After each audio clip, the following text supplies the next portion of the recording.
Hi friends, എല്ലാ കൂട്ടുകാർക്കും simple ടിപ്സിൻ്റെ പുതിയൊരു വീഡിയോയിലേക്ക് സ്വാഗതം. ഞാൻ ഇന്നിവിടെ വന്നിട്ടുള്ളത് നല്ല അടിപൊളി ടേസ്റ്റ് ആയിട്ടുള്ള ഒരു കിടിലൻ കിടുക്കാച്ചി ആയിട്ടാണ് കേട്ടോ. അപ്പോൾ ഇതിനകത്തുള്ളത് നമുക്ക് എല്ലാവർക്കും നല്ല സുലഭമായിട്ട് കിട്ടുന്ന ഒരു കാര്യം തന്നെയാണ് ഇതിനകത്തുള്ളത്. പക്ഷെ അത് ഈ രീതിയിൽ ചെയ്തെടുക്കുന്ന സമയത്ത് നല്ല ടേസ്റ്റ് ആയിട്ട് നല്ല സ്പെഷ്യൽ ആയിട്ടുള്ള ഒരു റെസിപ്പി ആയിട്ടാണ് നമുക്ക് കിട്ടുന്നത്. അപ്പോൾ നമുക്കിതെങ്ങനെയാണ് റെഡിയാക്കി എടുക്കുന്നത് നോക്കാം. വീഡിയോയിലോട്ട് പോകുന്നതിന് മുമ്പ് നിങ്ങളെൻ്റെ ചാനൽ ആദ്യമായിട്ടാണ് കാണുന്നതെങ്കിൽ പ്ലീസ് എൻ്റെ ചാനലൊന്ന് സബ്സ്ക്രൈബ് ചെയ്ത് സപ്പോർട്ട് ചെയ്യുക. വീഡിയോ ഇഷ്ടപ്പെടുകയാണെങ്കിൽ കൂട്ടുകാർക്കൊക്കെ ഒന്ന് ഷെയർ ചെയ്ത് കൊടുക്കുക കേട്ടോ. അപ്പോൾ നമുക്ക് ഇത് റെഡിയാക്കുന്നത് നോക്കാം. അപ്പോൾ അതിന് വേണ്ടിയിട്ട് ഞാനിവിടെ എടുത്തിട്ടുള്ളത് 1/2 കിലോ കപ്പയാണ്. കപ്പ നന്നായിട്ട് അതിൻ്റെ തൊലിയെല്ലാം കളഞ്ഞിട്ട് നല്ല രീതിയിൽ കഴുകി എടുത്തിട്ടുള്ളതാണ് കേട്ടോ ഇത്. ഇനി നമുക്കിത് കട്ട് ചെയ്തെടുക്കണം. അപ്പോൾ അതിന് വേണ്ടിയിട്ട് ഞാനിവിടെ അത്യാവശ്യം നല്ലൊരു വലിയൊരു ബൗളിൽ തന്നെ കുറച്ച് വെള്ളം എടുത്തിട്ടുണ്ട്. അപ്പോൾ നമുക്കിത് നേരെ വെള്ളത്തിലോട്ട് ഈ രീതിയിൽ അങ്ങ് ചെത്തിയിട്ട് കൊടുക്കാം. അപ്പോൾ അത്യാവശ്യം വലിപ്പമുള്ള പീസായിട്ട് തന്നെയാണ് കേട്ടോ ഞാനിവിടെ കൊത്തിയെടുക്കുന്നത്. അപ്പോൾ നമ്മൾ സാധാരണ കപ്പയൊക്കെ വേവിക്കാനൊക്കെ എടുക്കുന്ന ആ ഒരു രീതിയിൽ തന്നെ ഇതിൻ്റെ അകത്ത് നിന്ന് കൊത്തിയെടുക്കാം. അപ്പോൾ ഞാനിത് രണ്ടും ഇവിടെ പെട്ടെന്ന് തന്നെ കൊത്തിയെടുത്ത് വെച്ചിട്ടുണ്ട് കേട്ടോ. ഈ ഒരു വലിപ്പത്തിലാണ് കേട്ടോ, ഈ ഒരു സൈസിലാണ് ഞാനിവിടെ കട്ട് ചെയ്തെടുത്തിട്ടുള്ളത്. ഈ ഒരു പരുവത്തിൽ എടുത്ത് വെച്ചിട്ടുണ്ട്. ഇനി നമുക്കിത് ഒരു 3-4 വെള്ളത്തിൽ കഴുകിയെടുത്തതിന് ശേഷം വേവിക്കാനായിട്ട് വെക്കാം കേട്ടോ. അപ്പോൾ വേവിക്കുന്നത് കുക്കറിലാണോ അതല്ല പാത്രത്തിൽ വേറെ രീതിയിലാണെങ്കിൽ ആ രീതിയിൽ അതൊക്കെ നിങ്ങളുടെ ഇഷ്ടം. ഇതൊന്ന് നന്നായിട്ടൊന്ന് വേവിച്ചെടുക്കണം. ആദ്യമായിട്ടാണ് നിങ്ങൾ ഈ ചാനൽ കാണുന്നതെങ്കിൽ ചാനൽ സബ്സ്ക്രൈബ് ചെയ്യുക, തൊട്ടടുത്ത് കാണുന്ന ബെല്ലൈക്കൺ കൂടെ എനേബിൾ ചെയ്യുക. ഇതിപ്പോൾ ഇവിടെ ഞാൻ കപ്പ നന്നായിട്ട് കഴുകിയെടുത്ത് വെച്ചിട്ടുണ്ട് കേട്ടോ. ഇത് ഞാനിനി വേവിക്കാൻ പോകുന്നത് കുക്കറിനകത്താണ് കേട്ടോ. അപ്പോൾ ഞാനിവിടെ ഒരു കുക്കർ എടുത്ത് വെച്ചിട്ടുണ്ട്. ഇതിലേക്ക് ഈ കപ്പ മുഴുവനും ഊറ്റിയെടുത്തിട്ട് കുക്കറിനകത്തോട്ട് ഇട്ട് കൊടുത്തിട്ടുണ്ട്. ഇനി നമ്മളിത് വേവിച്ചെടുക്കണം. അതിന് വേണ്ടിയിട്ട് ഞാനിവിടെ ആദ്യം തന്നെ ഇതിനകത്തോട്ട് ഒരു 1/4 ടീസ്പൂൺ അളവിൽ ഉപ്പിട്ട് കൊടുത്തിട്ടുണ്ട്. ഉപ്പ് നമ്മുടെ പാകത്തിനനുസരിച്ച് ഇട്ട് കൊടുക്കുക.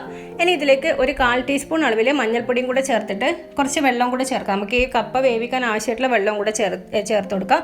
അപ്പോൾ കപ്പ നമ്മൾ വേവിച്ചിട്ട് ഊറ്റിയെടുക്കണം കേട്ടോ. അപ്പോൾ ആ ഒരു പരുവത്തിൽ തന്നെ ആവശ്യമായിട്ടുള്ള വെള്ളം തന്നെ ചേർത്ത് കൊടുക്കാം. അപ്പോൾ ഞാനിവിടെ ഈ ഒരു കപ്പ ഈ രീതിയിൽ മുങ്ങുന്ന വിധത്തിൽ വെള്ളം ഒഴിച്ച് കൊടുത്തിട്ടുണ്ട്. ഇനി നമുക്കിത് പെട്ടെന്ന് തന്നെ ഒന്ന് കുക്ക് ചെയ്തെടുക്കാം. ഞാനിവിടെ 2 വിസിൽ വന്നിട്ടാണ് കേട്ടോ ഇത് കുക്ക് ചെയ്തെടുത്തിട്ടുള്ളത്. 2 വിസിലിന് ശേഷം ഓഫ് ചെയ്തിട്ട് ഞാൻ അതിൻ്റെ ആ ഒരു എയർ കംപ്ലീറ്റ് പോകുന്നവർ വെയിറ്റ് ചെയ്തു. അപ്പോഴേക്കും എനിക്ക് ഈ ഒരു രീതിയിൽ ഇത് കുക്കായി കിട്ടിയിട്ടുണ്ട്. ഇനി ഇതിൻ്റെ വെള്ളം അങ്ങോട്ട് ഡ്രെയിൻ ചെയ്യാനായിട്ട് മാറ്റാം. അപ്പോൾ ആ സമയത്ത് ഞാനിവിടെ ഒരു ചട്ടി എടുത്ത് വെച്ചിട്ടുണ്ട്. അടുപ്പിലൊരു ചട്ടി എടുത്ത് വെച്ചിട്ടുണ്ട്. ചട്ടിയിൽ ചെയ്യുമ്പോൾ നല്ലൊരു ടേസ്റ്റ് ആയിട്ട് കിട്ടും. അതുകൊണ്ടാണ് ചട്ടി തന്നെ എടുത്തിട്ടുള്ളത്. ഇതിലേക്കൊരു 2 ടേബിൾ സ്പൂൺ അളവിൽ വെളിച്ചെണ്ണ എടുത്തിട്ടുണ്ട്. വെളിച്ചെണ്ണ തന്നെ ഉപയോഗിക്കാം, എങ്കിൽ നമുക്ക് നല്ലൊരു ടേസ്റ്റ് ആയിട്ട് ഇത് റെഡിയാക്കി എടുക്കാനായിട്ട് പറ്റത്തുള്ളൂ കേട്ടോ. അപ്പോൾ ഞാനിവിടെ ഒരു 2 ടേബിൾ സ്പൂൺ അളവിൽ വെളിച്ചെണ്ണ എടുത്തിട്ടുണ്ട്. അത് നന്നായിട്ട് ചൂടാകുന്നവരെ വെയിറ്റ് ചെയ്യുക. ചൂടായതിന് ശേഷം വറ്റൽമുളക് ചേർത്ത് കൊടുക്കുക. കപ്പ ആയതുകൊണ്ട് തന്നെ വറ്റൽമുളക് കുറച്ച് കൂടുതൽ ചേർത്ത് കൊടുക്കുമ്പോൾ ഇതിൻ്റെ ടേസ്റ്റും കൂടും. അപ്പോൾ അതിൻ്റെ കൂടെ തന്നെ ഒരു സ്റ്റെം കറിവേപ്പിലയും കൂടെ ചേർത്ത് കൊടുത്തിട്ടുണ്ട്. ഇനി നമ്മൾ ഇതിലേക്ക് ചേർത്ത് കൊടുക്കുന്നത് 5-6 വെളുത്തുള്ളി ഇതേപോലെ ചതച്ചിട്ട് ഞാൻ കട്ട് ചെയ്ത് വെച്ചിട്ടുള്ളതാണ് കേട്ടോ. പിന്നെ എടുത്തിട്ടുള്ളത് 5 കാന്താരി മുളകാണ്. കാന്താരി മുളക് ഉണ്ടെങ്കിൽ അത് തന്നെ എടുക്കാം. പിന്നെ എടുത്തിട്ടുള്ളത് ചെറിയൊരു സവാള ഇതേപോലെ ചെറുതായിട്ട് കട്ട് ചെയ്ത് വെച്ചിട്ടുണ്ട്. ഇനി ചെറിയ ഉള്ളിയാണ് എടുക്കുന്നതെങ്കിൽ നമുക്ക് കുറച്ചും കൂടി ഇത് ടേസ്റ്റ് ആയിട്ട് റെഡിയാക്കി എടുക്കാനായിട്ട് പറ്റും കേട്ടോ. ഇനി നമുക്കിത് ഇത് മൂന്നും കൂടെ ഒന്നിച്ച് തന്നെ നമുക്ക് ഈ എണ്ണയിലോട്ട് ഇട്ട് കൊടുക്കാം, വെളിച്ചെണ്ണയിലോട്ട് ഇട്ട് കൊടുക്കാം. എന്നിട്ട് നന്നായിട്ടൊന്ന് വഴറ്റി എടുക്കുക കേട്ടോ. അപ്പോൾ വഴറ്റുന്ന സമയത്ത് നമുക്കൊരു 75% കുക്കാവണം. നന്നായിട്ട് ഒന്ന് വഴറ്റി തന്നെ വരണം കേട്ടോ. അല്ലാതെ ഹാഫ് കുക്കായിട്ട് ഒരു പിങ്ക് കളറാവുന്നവരെ മാത്രം വഴറ്റരുത്. നന്നായിട്ട് തന്നെ വഴറ്റിയെടുക്കണം. വഴറ്റുന്ന സമയത്ത് ഒരു 1/4 ടീസ്പൂൺ അളവിൽ ഉപ്പും കൂടെ ചേർത്തിട്ട് തന്നെ വഴറ്റിയെടുക്കുക. അപ്പോൾ ഞാനിത് ഏതാണ്ട് ഒരു 5-6 മിനിറ്റ് കൊണ്ട് തന്നെ എനിക്കിത് ഈ ഒരു പരുവത്തിൽ റെഡിയാക്കി എടുക്കാനായിട്ട് പറ്റിയിട്ടുണ്ട് കേട്ടോ. ഈ ഒരു പരുവത്തിലാണ് ഞാനിവിടെ റെഡിയാക്കി എടുത്തിട്ടുള്ളത്. അപ്പോൾ ഇതുപോലെ തന്നെ ചെയ്തെടുക്കുക. എപ്പോഴേ നമുക്ക് ആ ഒരു ടേസ്റ്റ് തന്നെ കിട്ടത്തുള്ളൂ. ഇനി ഞാനിതിൽ ചേർക്കുന്നത് 2 തക്കാളിയാണ്. തക്കാളി വെച്ചാൽ നല്ലതായിട്ട് പഴുത്തിട്ടുള്ള തക്കാളി തന്നെ ചേർത്ത് കൊടുക്കുക.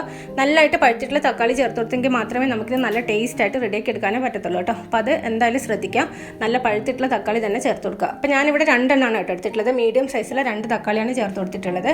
അപ്പോൾ അതും കൂടെ ചേർത്തിട്ട് ഫുൾ ഫ്ലെയിമിൽ തന്നെ ഇട്ടിട്ട് ഒന്ന് വഴറ്റിയെടുക്കുന്നുണ്ട്. അപ്പോൾ ഈ വഴറ്റുന്ന സമയത്ത് നമ്മുടെ തവി വെച്ചിട്ട് ഇതേപോലെ ഒന്ന് തക്കാളിയെ ഉടച്ചു കൊടുക്കുക ണ്ടെങ്കിൽ നമുക്ക് പെട്ടെന്ന് തന്നെ ഇത് വെന്ത് നന്നായിട്ടത് ഒരു കുഴമ്പ് പരുവത്തിലായിട്ട് കിട്ടും. ഇനി ഇത് ഞാനിതിൽ ചേർത്ത് കൊടുക്കുന്നത് കാശ്മീരി ചില്ലി പൗഡറാണ്. 2 ടീസ്പൂൺ അളവിൽ കാശ്മീരി ചില്ലി പൗഡർ ചേർത്ത് കൊടുത്തിട്ടുണ്ട്. ഇനി കാശ്മീരി ചില്ലി പൗഡർ ഇല്ലെങ്കിലും കുഴപ്പമൊന്നുമില്ല, നോർമൽ ചില്ലി പൗഡർ 1 ടീസ്പൂൺ അളവിൽ ചേർത്ത് കൊടുത്താൽ മതി. പക്ഷേ കാശ്മീരി ചില്ലി പൗഡർ ചേർത്ത് കൊടുക്കുന്ന സമയത്ത് നമ്മൾ ഈ റെഡിയാക്കുന്ന കപ്പയ്ക്ക് നല്ലൊരു കളറും കൂടെ കിട്ടും. ഇനി ഇതിലേക്ക് ചേർത്ത് കൊടുത്തിട്ടുള്ളത് 1/4 ടീസ്പൂൺ അളവിൽ മഞ്ഞൾപ്പൊടിയാണ് കേട്ടോ. അപ്പോൾ അതും കൂടെ ചേർത്തിട്ട് നന്നായിട്ടൊന്ന് വഴറ്റിയെടുക്കുക. ഇപ്പോഴും ഞാനിത് ചെയ്തിട്ടുള്ളത് ഫുൾ ഫ്ലെയിമിൽ തന്നെയാണ് കേട്ടോ. ഇനി ഇത് 1 ടേബിൾ സ്പൂൺ അളവിൽ വെള്ളം, പച്ചവെള്ളം തന്നെ ചേർത്ത് കൊടുത്തിട്ടുണ്ട്. എന്നിട്ട് അതും കൂടെ ചേർത്തിട്ട് ഒരു കുഴമ്പ് പരുവത്തിലാക്കി എടുത്തിട്ടുണ്ട്. അപ്പോൾ ഈ ഒരു പരുവത്തിൽ ചെയ്ത സമയത്ത് ഞാൻ ഉപ്പ് ചെക്ക് ചെയ്ത സമയത്ത് ഉപ്പ് കുറവായതുകൊണ്ട് ഒരു 1/4 ടീസ്പൂൺ അളവിൽ ഉപ്പും കൂടെ ചേർത്ത് കൊടുത്തിട്ടുണ്ട്. അപ്പോൾ ഈ സമയത്ത് തന്നെ ഉപ്പ് ചെക്ക് ചെയ്യുക കേട്ടോ. എന്നിട്ട് കറക്റ്റായിട്ട് ചേർത്ത് കൊടുക്കുക. ഇനി നമ്മൾ ചേർത്ത് കൊടുക്കുന്നത് ഫിഷ് കറി മസാലപ്പൊടിയാണ്. 1 ടീസ്പൂൺ അളവിൽ ഫിഷ് കറി മസാലപ്പൊടി ഉണ്ടെങ്കിൽ എന്തായാലും ചേർത്ത് കൊടുക്കുക. നല്ല ടേസ്റ്റ് ആയിരിക്കും കേട്ടോ. ഈ ഒരു ഫ്ലേവർ നമ്മുടെ കപ്പയ്ക്ക് കിട്ടുന്ന സമയത്ത് നല്ല അടിപൊളി ടേസ്റ്റ് ആയിരിക്കും. അപ്പോൾ ഫിഷ് കറി മസാലപ്പൊടി ഉണ്ടെങ്കിൽ അതെന്തായാലും ചേർത്ത് കൊടുക്കുക. എന്നിട്ട് അതും കൂടെ ചേർത്തിട്ട് നന്നായിട്ടൊന്ന് മിക്സ് ചെയ്ത് കൊടുത്തതിന് ശേഷം നമ്മൾ ഈ ഡ്രെയിൻ ചെയ്യാനായിട്ട് വെച്ചിട്ടുള്ള നമ്മുടെ കപ്പ ഇത് ഈ ഒരു പരുവത്തിൽ കിട്ടിയിട്ടുണ്ട് കേട്ടോ. അപ്പോൾ ഒരുപാട് അങ്ങ് ഉടഞ്ഞങ്ങ് പോകരുത്. ഈ ഒരു പരുവത്തിൽ തന്നെ കപ്പ ചെയ്തെടുക്കാനായിട്ട് നോക്കുക. എന്നിട്ട് അത് മൊത്തം ഇത് ഈ ഒരു കൂട്ടിനകത്തോട്ട് തട്ടി കൊടുത്തിട്ടുണ്ട്. ഇനി ഈ മസാലയൊക്കെ ആയിട്ട് നന്നായിട്ടൊന്ന് മിക്സ് ചെയ്ത് കൊടുക്കുക. അപ്പോൾ മിക്സ് ചെയ്ത് കൊടുക്കുന്ന സമയത്ത് നമ്മൾ സാധാരണ കപ്പയൊന്ന് ഉടച്ച് കൊടുക്കാറുള്ളത് പോലെ ഈ തവി വെച്ചിട്ടൊന്ന് ഉടച്ചെടുക്കാനായിട്ട് നോക്കുക കേട്ടോ. അപ്പോഴാണ് ടേസ്റ്റ് ഉണ്ടാവുക. പിന്നെ കപ്പ ഉടക്കാതെ ഇഷ്ടമുള്ള ആൾക്കാരുണ്ടാവും, അങ്ങനെയുള്ളവർ ഉടക്കണമെന്നില്ല കേട്ടോ. ഈ ഒരു പരുവത്തിലാണ് ഞാൻ ചെയ്തെടുക്കുന്നത്. നമ്മുടെ ആ മസാലയായിട്ട് കപ്പ നല്ല രീതിയിലൊന്ന് കുഴച്ചെടുക്കുക, നല്ല ടേസ്റ്റ് ആയിരിക്കും. അപ്പോൾ ഈ ഒരു കളർ തന്നെ നമുക്ക് കിട്ടണമെന്നുണ്ടെങ്കിൽ രണ്ട് കാര്യം: തക്കാളി നന്നായിട്ട് പഴുത്തിട്ടുള്ള തക്കാളി തന്നെ എടുക്കുക, പിന്നെ കാശ്മീരി ചില്ലി പൗഡർ ഉണ്ടെങ്കിൽ അത് തന്നെ ഉപയോഗിക്കുക. എങ്കിൽ മാത്രമേ നമുക്ക് ഈ ഒരു കളറിൽ ഇത് കിട്ടത്തുള്ളൂ കേട്ടോ. അപ്പോൾ ഇതാ കണ്ടില്ലേ, ഞാനിത് ഈ ഒരു പരുവത്തിൽ തന്നെ റെഡിയാക്കി എടുത്തിട്ടുണ്ട്. ഇനി ഇത് ഒരു സ്റ്റെം കറിവേപ്പിലയും കൂടെ ചേർത്ത് കൊടുത്തിട്ടുണ്ട്. കറിവേപ്പില ഉണ്ടെങ്കിൽ കുറച്ച് കൂടുതൽ തന്നെ ചേർത്ത് കൊടുത്തോ കേട്ടോ. എന്നിട്ട് ഇതേപോലെ ഒന്നും കൂടെ ഒന്ന് മിക്സ് ചെയ്തിട്ട് നമുക്കിനി ഫ്ലെയിം അങ്ങ് ഓഫ് ചെയ്യാം. ഇനിയാണ് ഇതിൻ്റെ സ്പെഷ്യൽ ടേസ്റ്റ് വരുന്നത്. ഞാനിവിടെ ഒരു വാഴയില എടുത്തിട്ടുണ്ട് കേട്ടോ. ഈ ഒരു സൈസിലുള്ള വാഴയില കുറച്ച് വലുത് തന്നെ എടുക്കുക. എന്നിട്ട് അതൊന്ന് ജസ്റ്റ് ഒന്ന് വാട്ടി എടുത്തിട്ടുള്ളതാണിത്. അപ്പോൾ ഈ ഒരു വാഴയില നമുക്ക് എടുത്ത് വെച്ചിട്ടുണ്ട്. ഇനി ഇത് നമുക്ക് ഈ വാഴയിലോട്ട് മാറ്റണം. അപ്പോൾ അതിന് വേണ്ടിയിട്ട് ഞാനിവിടെ ഒരു പാത്രം എടുത്ത് വെച്ചിട്ടുണ്ട്. ഒരു അത്യാവശ്യം നല്ല കുറച്ച് വട്ടമുള്ള പാത്രം. ഞാനത് എൻ്റെ സൗകര്യത്തിന് വേണ്ടി ചെയ്തിട്ടാണ് കേട്ടോ. ഇങ്ങനെ തന്നെ ചെയ്യണമെന്നൊന്നുമില്ല. ഞാനൊരു പാത്രം എടുത്തിട്ട് അതിൻ്റെ മുകളിൽ ഇതേപോലെ ഈ ഒരു വാഴയില വെച്ചിട്ടുണ്ട്. വാട്ടിയെടുക്കുക കേട്ടോ, അല്ലെങ്കിൽ നമുക്ക് ഇതിനകത്തോട്ട് ഇടുന്ന സമയത്ത് ചിലപ്പോൾ ഈ ഇല മുറിഞ്ഞു പോകാനായിട്ട് ചാൻസ് ഉണ്ട്. അതുകൊണ്ടാണ് ഞാനിത് വാട്ടിയെടുത്തിട്ടുള്ളത്. ഇനി ഇതിലേക്ക് നമ്മൾ ഈ ചട്ടിയിൽ റെഡിയാക്കി എടുത്ത് വച്ചിട്ടുള്ള ഈ കപ്പ ഇതേപോലെ മുഴുവനായിട്ടും ഈ വാഴയിലോട്ട് ഇട്ട് കൊടുക്കുക. അപ്പോൾ ഞാനിത് മുഴുവനും വാഴയിലയിലോട്ട് ഇട്ട് കൊടുത്തിട്ടുണ്ട്.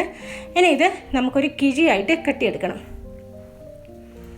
സിമ്പിളായിട്ട് ചെയ്യാൻ പറ്റും. ഞാൻ അതിന് വേണ്ടിയിട്ട് ഇവിടെ ഒരു വാഴയുടെ ഈ ഒരു നാരാണ് ഇട്ടിട്ടുള്ളത്. വാഴയുടെ തന്നെ ഒരു നാര എടുത്തിട്ടുണ്ട്. എന്നിട്ട് ഇതേപോലെ ചെയ്താൽ കൊടുത്താൽ മതി. പെട്ടെന്ന് തന്നെ നമുക്ക് ചെയ്തെടുക്കാനായിട്ട് പറ്റും.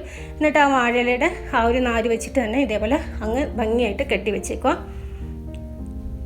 ഈ ഒരു രീതിയിൽ കെട്ടി വെച്ചിട്ടുണ്ട്. ഇനി നമുക്കിതൊന്ന് സ്റ്റീം ചെയ്തെടുക്കണം. അപ്പോൾ അതിന് വേണ്ടിയിട്ട് ഞാനിതാ ഒരു പാനിൽ കുറച്ച് വെള്ളം എടുത്ത് വെച്ചിട്ടുണ്ട്. എന്നിട്ട് നമ്മുടെ സ്റ്റീമറിൻ്റെ ആ ഒരു അരിപ്പ എടുത്തിട്ട് വെച്ചിട്ടുണ്ട്. എന്നിട്ട് ഇതിൻ്റെ പുറത്തോട്ട് ഈ ഒരു കിഴി എടുത്ത് വെച്ചിട്ടുണ്ട്. നമ്മുടെ കപ്പ കെട്ടി വെച്ചിട്ടുള്ള കിഴി എടുത്ത് വെച്ചിട്ട് ഒരടപ്പ് വെച്ചിട്ട് അടച്ചിട്ട് 10 മിനിറ്റ് നേരത്തേക്ക് ഒന്ന് ലോ ഫ്ലെയിമിലിട്ടിട്ട് ഒന്ന് കുക്ക് ചെയ്തെടുത്തിട്ടുണ്ട് കേട്ടോ. ഇതിപ്പോൾ 10 മിനിറ്റ് കഴിഞ്ഞിട്ട് ഞാനിത് തുറന്നു നോക്കിയിട്ടുള്ളതാണിത്. ഇപ്പോൾ നല്ല ചൂടുണ്ട്. ഞാനിട്ട് അതേപോലെ തന്നെ അടച്ച് വെച്ചിട്ട് ഒരു 5 മിനിറ്റ് കൂടെ കഴിഞ്ഞിട്ടാണ് ഞാനിപ്പോൾ ഇത് തുറന്നെടുത്തിട്ടുള്ളത് കേട്ടോ. ഇപ്പോൾ ഞാൻ നേരത്തെ എടുത്ത സമയത്ത് നല്ല ചൂടുണ്ടായിരുന്നു. ഇപ്പോഴും ചൂടുണ്ട്, എന്നാലും കുഴപ്പമില്ല, നമുക്ക് എടുക്കാൻ പറ്റും. ഇനി ഞാനിത് ഇതേപോലെ എടുത്തിട്ട് ഒരു പ്ലേറ്റിലോട്ട് വെച്ച് കൊടുത്തിട്ടുണ്ട് കേട്ടോ. എന്നിട്ട് ഇതേപോലെ നമുക്ക് ഇതിൻ്റെ ഈ കെട്ടൊക്കെ ഒന്ന് അഴിച്ചു കൊടുക്കാം. അപ്പോൾ ഇപ്പം നല്ല ഈ ഒരു ചൂടിൽ തന്നെ കഴിക്കുമ്പോഴാണ് നല്ലൊരു ടേസ്റ്റ് ഉണ്ടാകുക കേട്ടോ. അപ്പോൾ ഇത് കണ്ട തുറക്കുമ്പോൾ തന്നെ നല്ലൊരു ആ കളർ കാണുമ്പോൾ തന്നെ അറിയാം നമുക്ക് നല്ല ടേസ്റ്റ് ആയിരിക്കും. അപ്പോൾ ഈ തുറക്കുമ്പോൾ തന്നെ നമുക്ക് ഈ ഒരു വാഴയിലൊക്കെ ആ ഒരു നല്ലൊരു ഫ്ലേവർ, നല്ല സ്മെല്ല് വരും കേട്ടോ. അപ്പോൾ നല്ല ടേസ്റ്റ് ആയിട്ടുള്ള ഒരു അടിപൊളി സംഭവം തന്നെയാണ് കേട്ടോ ഇത്. അപ്പോൾ എല്ലാവരും ഒന്ന് ട്രൈ ചെയ്ത് നോക്കാം കേട്ടോ. ഇത് ഈ വാഴയിലയിൽ കെട്ടിവെക്കുന്നതാണ് ഏറ്റവും സ്പെഷ്യൽ ടേസ്റ്റ് എന്ന് പറയുന്നത്. അപ്പോൾ ഇതെല്ലാവരും ഒന്ന് ട്രൈ ചെയ്ത് നോക്കുക. അപ്പോൾ ഇതുവരെ ട്രൈ ചെയ്തിട്ടില്ലാത്തവരാണെന്നുണ്ടെങ്കിൽ എന്തായാലും ഇതൊന്ന് ട്രൈ ചെയ്ത് നോക്കുക. ഒരു അടിപൊളി കിടക്കാച്ച ഐറ്റം തന്നെയാണ്. അപ്പോൾ ട്രൈ ചെയ്ത് നോക്കിയിട്ട് ഫീഡ്ബാക്ക് അറിയിക്കാം കേട്ടോ. അപ്പോൾ ഇന്നത്തെ റെസിപ്പി എല്ലാവർക്കും ഇഷ്ടപ്പെട്ടു വിചാരിക്കുന്നു. മറ്റൊരു പുതിയൊരു റെസിപ്പിയുമായി അടുത്ത ദിവസം കാണാം. Bye.